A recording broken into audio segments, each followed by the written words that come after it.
नमस्कार, स्वागत है आपका राइट मिरर में। जस्टिस काथावाला के भ्रष्टाचार के स्टिंग ऑपरेशन की कड़ी में हम फिर हाजिर हैं आपके सामने। और इस बार हमने बात की सामाजिक कार्यकर्ता ताहिर भाई से। ताहिर भाई का काथावाला के भ्रष्टाचार स्टिंग ऑपरेशन के बारे में क्या बयान है। ताहिर सत्ता प्रताप जी 31/5/2016 उच्च न्यायालय जस्टिस काथावाले के कोर्ट में आप मौजूद थे। और उस दिन जो 5,000 कोटी का जो आशिक मर्चेंट जी का जो मुलुंड का जो घोटाला है, वो जो मैटर 31/5/2016 के दिन जो चालू था, उस दिन चश्मती गवाह करके जो तलाटी आए थे, तो उस तलाटी में क्या बयानबाजी की थी, तलाटी आए थे या नहीं आए थे, क्या आप मेरे को बता सकते हैं? उस दिन वहाँ काथावाला की कोर्ट में मैं खुद हाजिर था।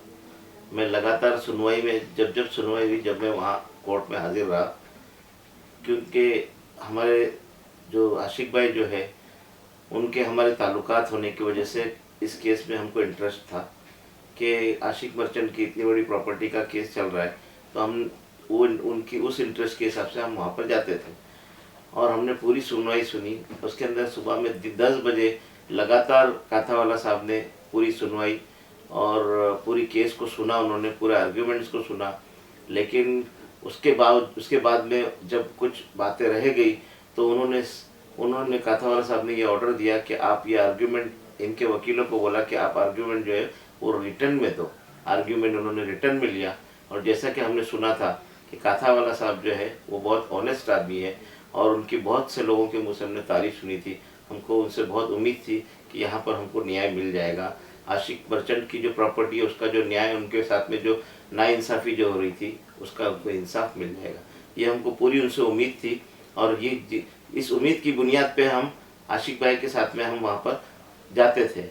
उसके बाद में जब ये पूरी न्याय प्रक्रिया चालू थी, जो सुनवाई चालू थी, उसके बीच में एक मसला ऐसा आया कि उनके जो रेवेन्यू के जो ऑफिसर है, जो तलाठी को बुलवाने के लिए हमारे जो आशिक भाई के जो एडवोकेट्स है, उन्होंने उनको कहा था कि आप हमारा जो इन्होंने जो डॉक्यूमेंट्स जो बनाया है, मनीष बावा और सुमित बावा की जो फैमिली, उन लोगों ने जो झूठा डॉक्यूमेंट बनाया है, इसको साबित करने के लिए आप रेवेन्यू के तलाठी को बुलाइए और उनसे सामने आपके न्यायालय में आप उनसे पूछिए कि ये जो आशिक मर्चेंट की जो एडवोकेट है, उन्होंने जो ये जब सब बताया है कि जिस तरीके का उन्होंने ये बताया कि ये जो डॉक्यूमेंट्स इन्होंने जाली बनाए हैं, इसको साबित करने के लिए आप तलाठी को बुलाकर, जो गवर्नमेंट सर्वेंट है उसको बुलाकर आप उसका विटनेस लीजिए, ताकि दूध का दूध और पानी का पानी हो जाए।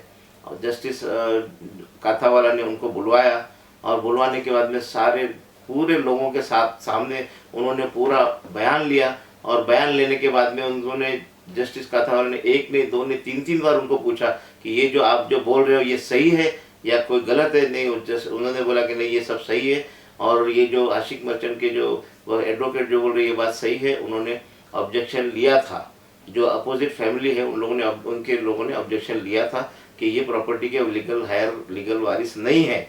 इस तरीके का सब सुनवाई होने के बाद में हमको ये बहुत उम्मीद थी काथावाला साहब से, हाई कोर्ट से और न्यायालय से कि हमको इसमें, हमारे दोस्त आशिक भाई को इसमें बहुत अच्छा ये मिलेगा, बहुत मतलब जजमेंट मिलेगा और सच्चे जो उनका जो हक है उनको मिल जाएगा।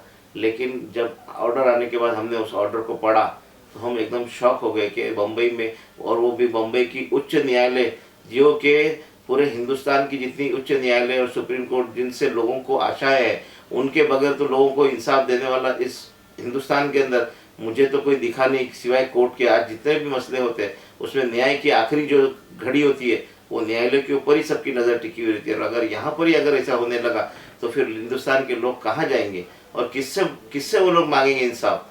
इसका जवाब मुझे यहाँ की गवर्नमेंट और न्यायालय के जो बड़े अधिकारी लोग हैं, लॉ मिनिस्ट्री से मैं मांगता हूँ, प्लीज़ मेरी इस बात को सुनिए और हिंदुस्तान के लोगों को इसका जवाब दीजिए।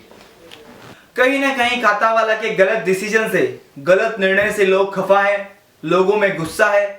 सामाजिक कार्यकर्ता इस निर्णय को गलत करार दे रहे हैं और मैं आशा करता हूं कि इसमें विक्टिम को न्याय मिले और आरोपी को सजा मिले। धन्यवाद। देखते रहिए राइट मिरर।